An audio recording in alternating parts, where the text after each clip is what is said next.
والصلاۃ والسلام علی رسول کریم اما بعد السلام علیکم ورحمۃ اللہ وبرکاتہ۔ وعلیکم السلام۔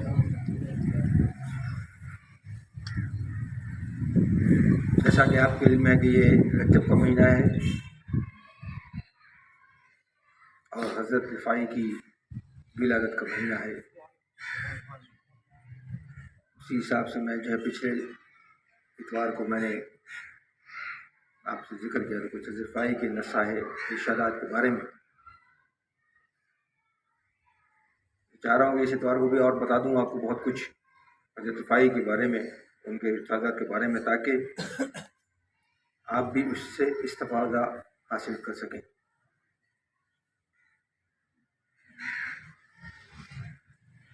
آپ فرماتے ہیں سلوک کا پہلا قدم زہد ہے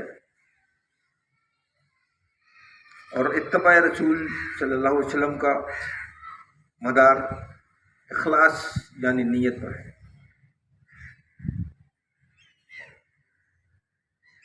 سلوک کا پہلا قدم زہد ہے یعنی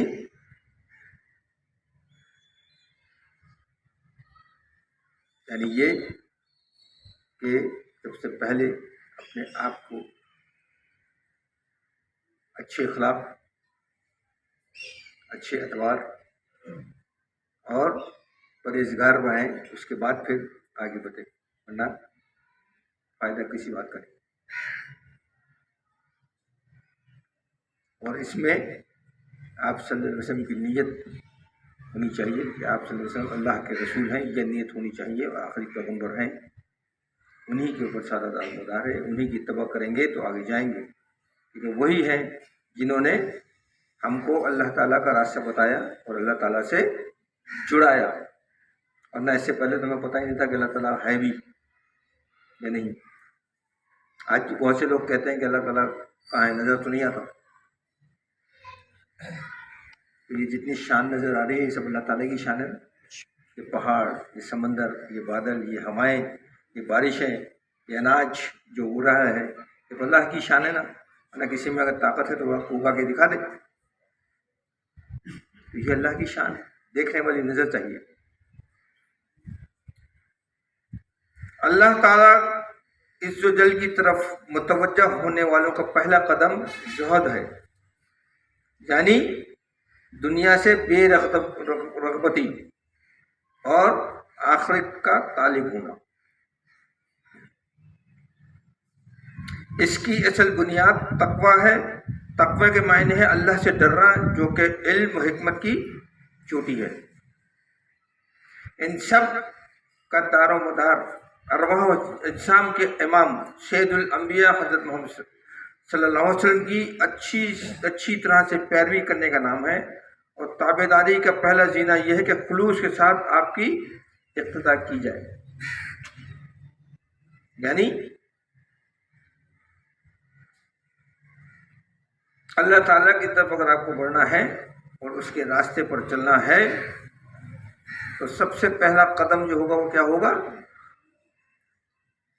اور وہی اٹھانا مشکل ہے، دنیا سے بے رغبتی، دنیا کو چھوڑنا پڑے گا تب جا کے وہ کام بنے گا۔ دنیا چھوڑنے کے لیے ہم تیاری کہاں ہے؟ دنیا میں مال ہے، وہاں کیا ہے یہ تو پتہ ہی نہیں ہے نا، تو مال چھوڑیں گے تو دنیا سے رغبتی ختم ہوگی، لیکن مال نہیں چھوڑ رہے تو کیسے رغبت ہوگی؟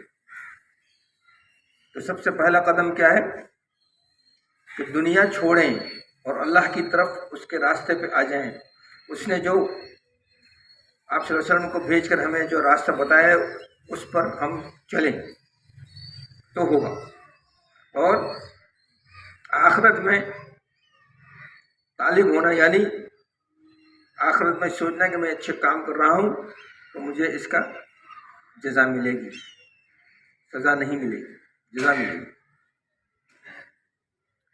اور تقویٰ کے معنی ہے اللہ سے ڈرنا، جو کہ علم و حکمت کی چوٹی ہے۔ اگر آپ نے اللہ تعالیٰ سے ڈرنا شروع کر دیا تو بات ہی ختم ہو گئی۔ آج یہ جو افراتفری نفسا نفسی پھیلی ہوئی ہے اس کی وجہ کیا ہے کہ اللہ کا خوف نہیں ہے ہمارے دلوں میں، اور اللہ کا خوف نہیں ہے، اسی لیے نہ حرام میں تمیز کر سکتے ہیں اور نہ حلال میں تمیز کر سکتے ہیں، اسی لیے ایک دوسرے کی عزت نہیں کر سکتے، اخلاق سے ایک دوسرے کے ساتھ پیش نہیں آ سکتے۔ کیوں؟ اس لیے کہ ہمارے دلوں میں ایک دوسرے کے لیے بغض بھر گیا ہے، اللہ کی تقسیم پہ ہم راضی نہیں ہیں، ہم اللہ سے تقسیم بھی اپنی مرضی کی چاہتے ہیں۔ ایسے بات، اس کو اللہ میں نے زیادہ کیوں دیا، مجھے کم کیوں دیا، اسے اتنا زیادہ کیوں دیا اور اس سے کم مجھے کیوں دیا۔ یہ اللہ کی تقسیم ہے، اس میں نہ آپ کچھ کر سکتے ہیں نہ میں کچھ کر سکتا ہوں، یہ اس کی حکمت ہے۔ تو وہی جب تقوی اختیار کرنا کریں گے تو تقوی کا مطلب کیا ہے؟ اللہ سے ڈرنا۔ جب آپ اللہ سے ڈرنا شروع کر دیں گے تو یہ تقسیم پر آپ خود بخود راضی ہو جائیں گے، آپ کے دل کو قرار آ جائے گا، دوسرے کے دیکھ کر آپ کے دل میں حسد پیدا نہیں ہوگا، جلن پیدا نہیں ہوگی، سمجھے نا؟ اور تقوی کیا چیز ہے؟ تقوی یہ ہے کہ اللہ سے ڈرنا۔ اور کس طرح ڈرنا؟ یہ بھی تو ڈرنے کے بھی تو کئی طریقے ہیں نا اور مرحلے ہیں۔ اللہ سے ڈرنے کا مرحلہ کیا ہے کہ آپ ایک کھیت میں سے جا رہے ہیں جس پہ بالکل پتلی پگڈنڈی بنی ہوئی ہے، جس سے چلتے چلتے وہ راستہ بن جاتا ہے نا کھیتوں میں، ویسا راستہ ہے اور دونوں طرف کانٹے دار درخت ہیں۔ تو آپ جب اس پگڈنڈی پہ چلیں گے تو اپنے دامن کو کیسا بچائیں گے؟ اگر ادھر بچاتے ہو تو یہ کانٹا لگتا ہے، ادھر بچ نہیں جاتے ادھر والا کانٹا لگتا ہے، تو اس کو بچ کے چلنا ہے نا۔ تو وہی تقویٰ ہے کہ اس طرح بچ کے اس دنیا سے چلیں، یہاں کی جو شیطانیت ہے، جہاں کی جو فرعونیت ہے، اس سے دور رہنے کے لیے اسی طرح چلیں گے اپنے آپ کو بچا کر، تب تقویٰ اختیار ہوگا اور تبھی آپ کو اللہ کا خوف ہوگا۔ کیونکہ آپ کو خوف ہے نا، روڈ پہ چلتے ایک دم خطرہ ہے کہ کہیں یہ کانٹا نہ لگ جائے، ڈر ہے نا یا نہیں ہے؟ تو وہی اسے کہتے ہیں تقویٰ۔ اور اپنے جسم کو اور اپنی روح کو آپ صلی اللہ علیہ وسلم کی طرف ڈھال دیں، ان کی اتباع کریں، جیسا انہوں نے حکم دیا ہے، جیسا انہوں نے راستہ بتایا اس راستے پہ اپنے آپ کو ڈال دیں۔ یہ جو ہم کہتے ہیں نا زبردستی اپنی باتیں کرتے ہیں کہ جی مجھے اللہ سے محبت ہے، مجھے رسول سے محبت ہے، مجھے، یہ سب صرف باتیں ہی ہیں، ان پر عمل کوئی نہیں ہے، کیونکہ عمل جب کریں گے تبھی محبت پیدا ہوگی، ورنہ پیدا نہیں ہوگی۔ اور آپ صلی اللہ علیہ وسلم کی تابعداری کرنے کے لیے پہلا زینہ کیا ہے؟ یعنی پہلی اسٹیپ جب آپ لیں گے، آپ صلی اللہ علیہ وسلم محبت کرنی ہے تو اس کا پہلا اسٹیپ کیا ہے؟ اس کا پہلا قدم ہے لوگوں سے محبت کرنا، اخلاق سے پیش آنا۔ آپ صلی اللہ علیہ وسلم کی 63 سالہ زندگی کی پروفائل اٹھا کے دیکھ لیں، انہوں نے کسی کو ڈانٹا ہی نہیں، کبھی کسی کو نہیں ڈانٹا۔ غلط کام کرنے پہ ہم پکڑ لیتے نا، انہوں نے کبھی نہیں پکڑا، بولے کوئی بات ہو گیا، کوئی مسئلہ نہیں تھی۔ تو کیا اخلاق، اخلاص، نرمی، عاجزی، انکساری، یہ ہوگی تو آپ آگے بڑھیں گے، جو کہ آج ہم میں نہیں ہے۔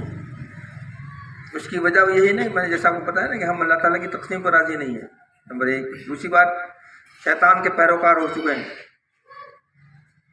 آپ صلی اللہ علیہ وسلم تو بہت دور کی بات ہے، ہم تو شیطان کے پیروکار ہو گئے ہیں، پیدا ہوتے ہی شیطان کے ہاتھ میں چلے جاتے ہیں فی زمانہ۔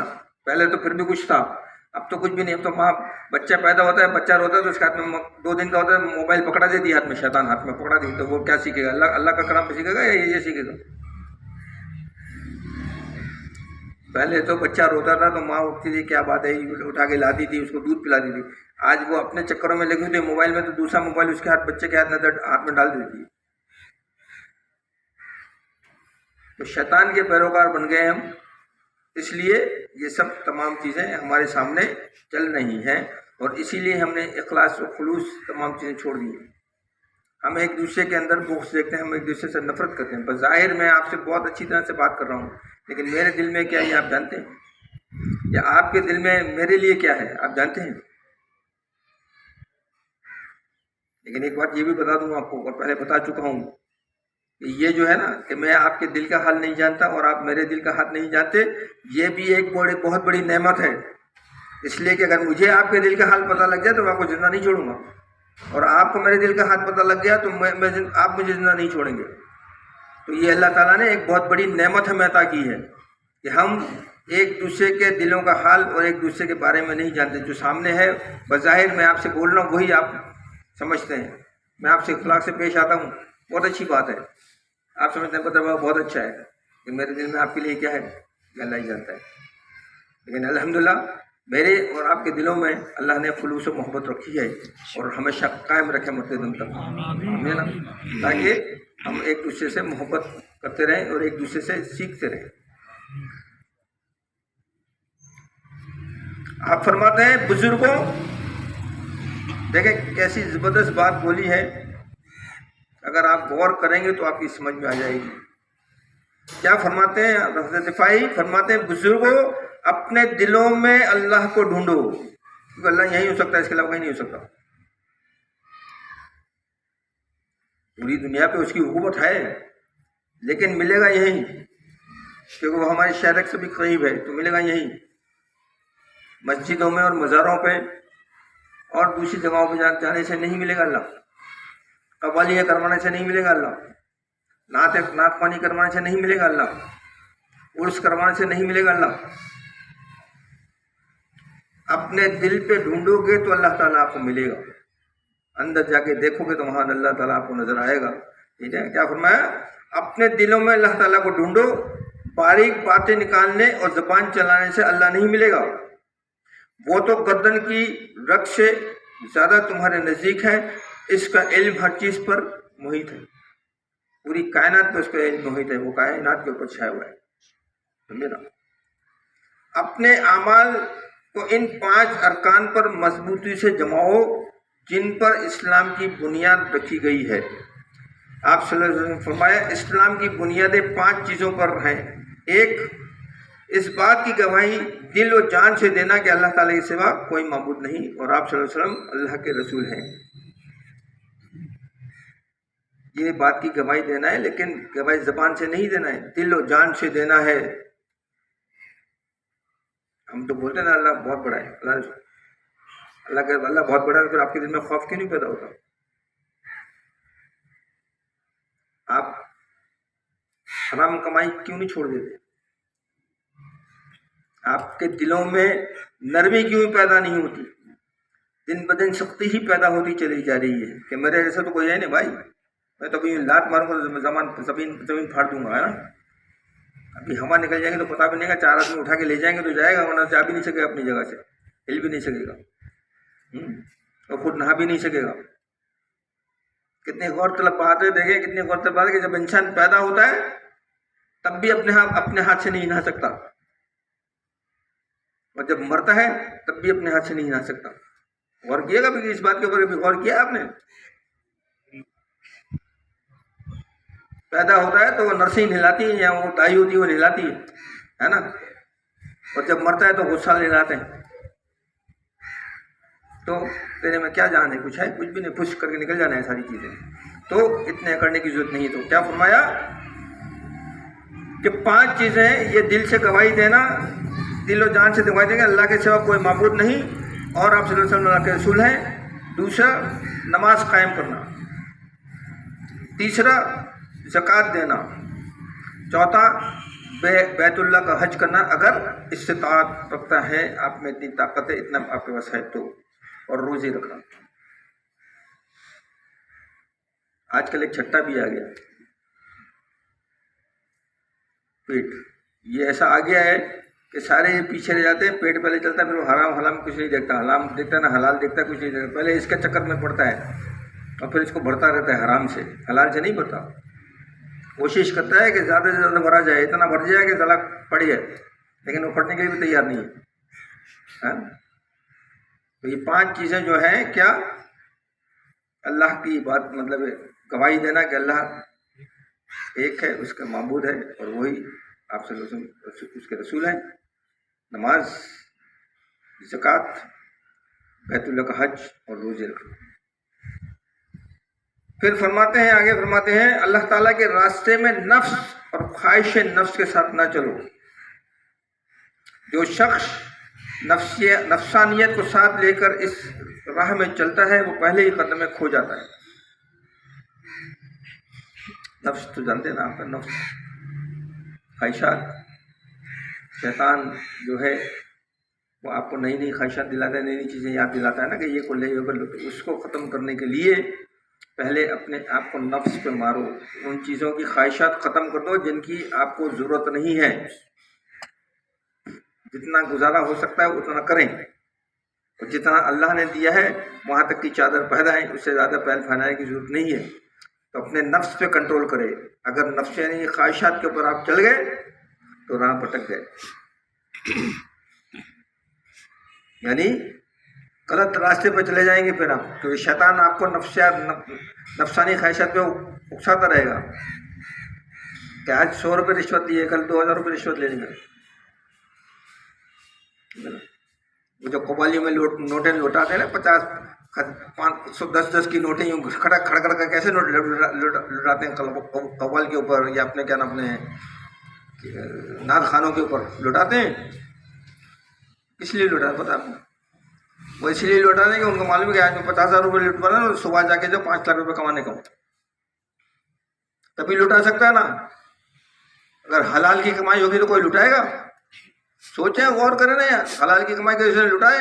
سوال ہی بات نہیں ہوتا، سمجھے نا؟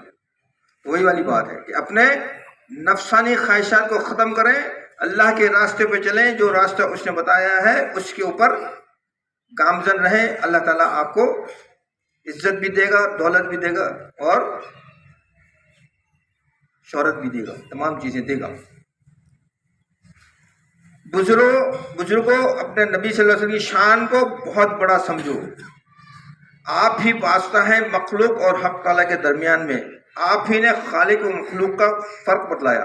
آپ اللہ تعالیٰ کے بندے ہیں، اللہ تعالیٰ کے محبوب ہیں، اللہ کے رسول ہیں، اور مخلوق الہی میں سب سے زیادہ کامل ہیں۔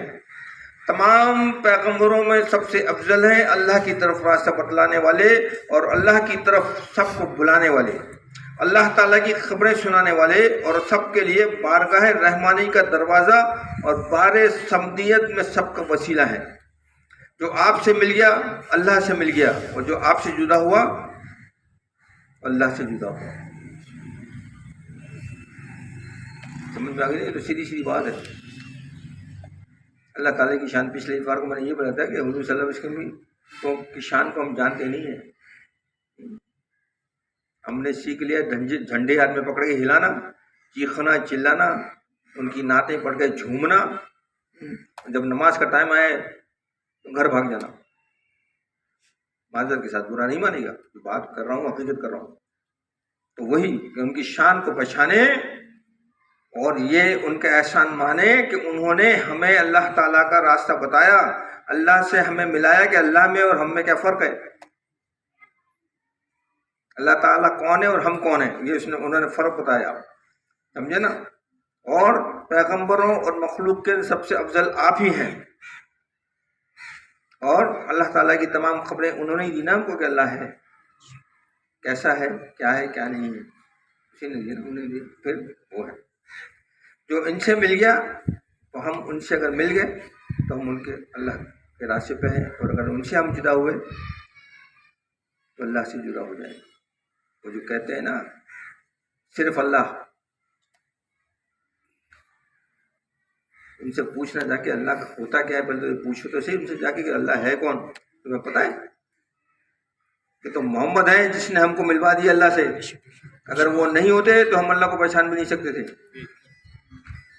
یہ جو قرآن ہے نا، یہ قرآن، اس کی اتنی طاقت ہے کہ آپ قرآن پڑھ نہیں سکتے۔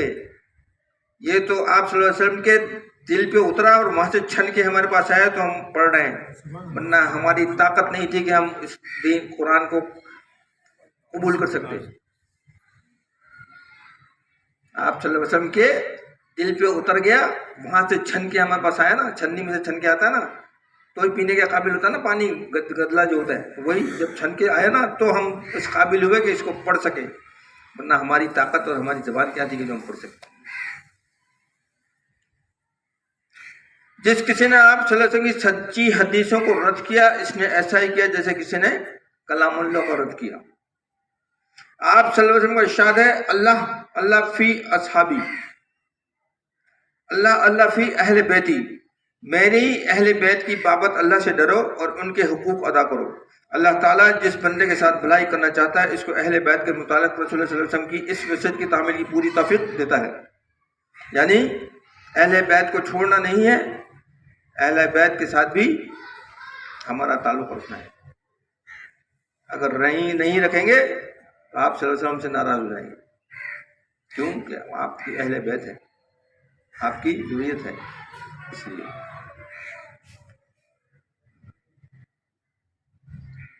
اللہ تعالیٰ فرماتا ہے کہ جو میرے کسی ولی کو ایسا دے گا میری طرف سے اس کو اعلان جنگ۔ اللہ تعالیٰ ہمیں ان باتوں پر عمل کرنے کی توفیق عطا فرمائے اور ہمیں ہماری یہ جو ہے اسے قبول کرے اور ہمیں صحیح راستہ پہ چلنے کی توفیق عطا فرمائے۔ آمین۔ آخر دعوانا ان الحمد للہ رب العالمین۔